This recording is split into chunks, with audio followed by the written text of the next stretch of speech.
So is this really about the beef ban? No, not really. Then why does the church have to involve itself or talk about it or discuss or involve themselves at all in these political matters? Well, to be honest, if you look at the foundation of church or a believer's belief system, it comes from the fact that God allows us to choose him in the first place, and which is why God does not mess with anybody's free will. He gives us the freedom to choose. He gives us the freedom to make decisions. And as a believer, as a Christian, I have realized that even my faith has not passed on to me by an institution or by a religious structure or by my genealogy. No, I am a believer because I got baptized by my own free will. I chose God by my own free will.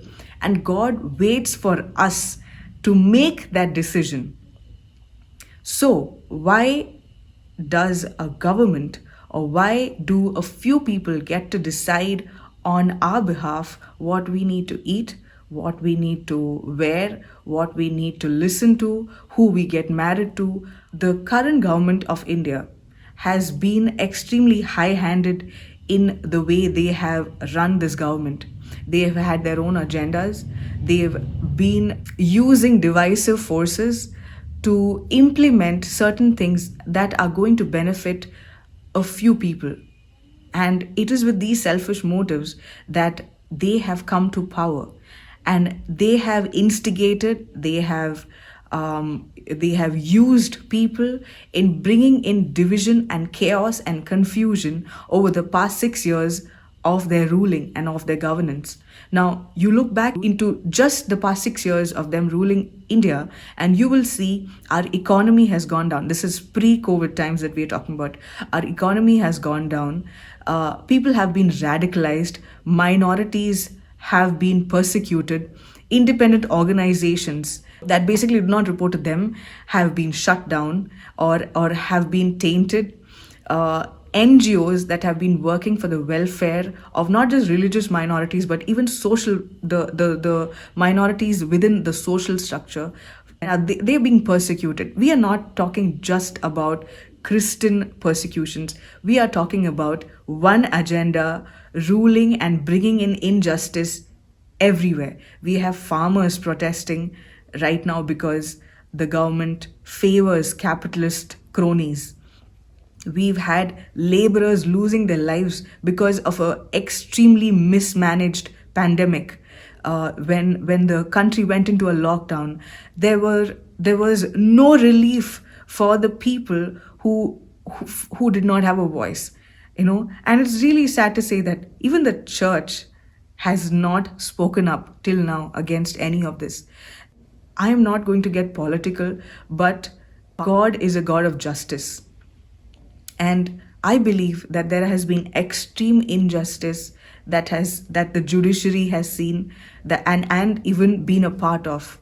The law makers and the law enforcers have not been just. There has been extreme injustice. Laws have been passed without seeing who it benefits. I mean, of course, it benefits those who are passing these laws, but that's not how you run a country.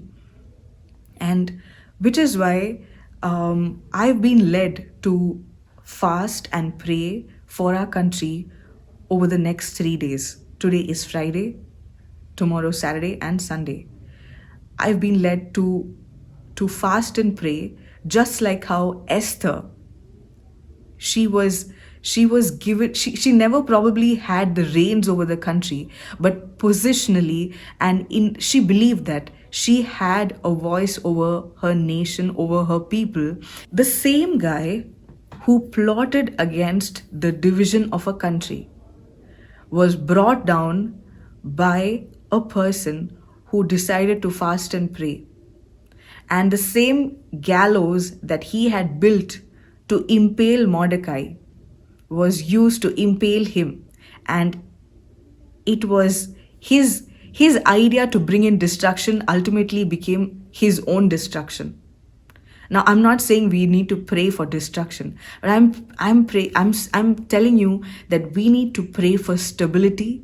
We need to pray for godly wisdom, and we need to pray for confusion in the enemy's camp, because what is happening is not right. Esther didn't do it alone. There was a whole nation. There were people who were mobilized to fast and pray for their country. So, would you take some time?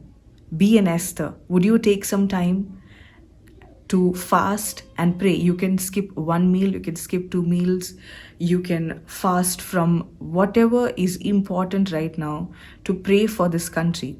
Because we cannot see our country go down in flames just because of hatred, because of divisiveness, because some people have decided to take over the reins of this land in their own hands for their own selfish purpose.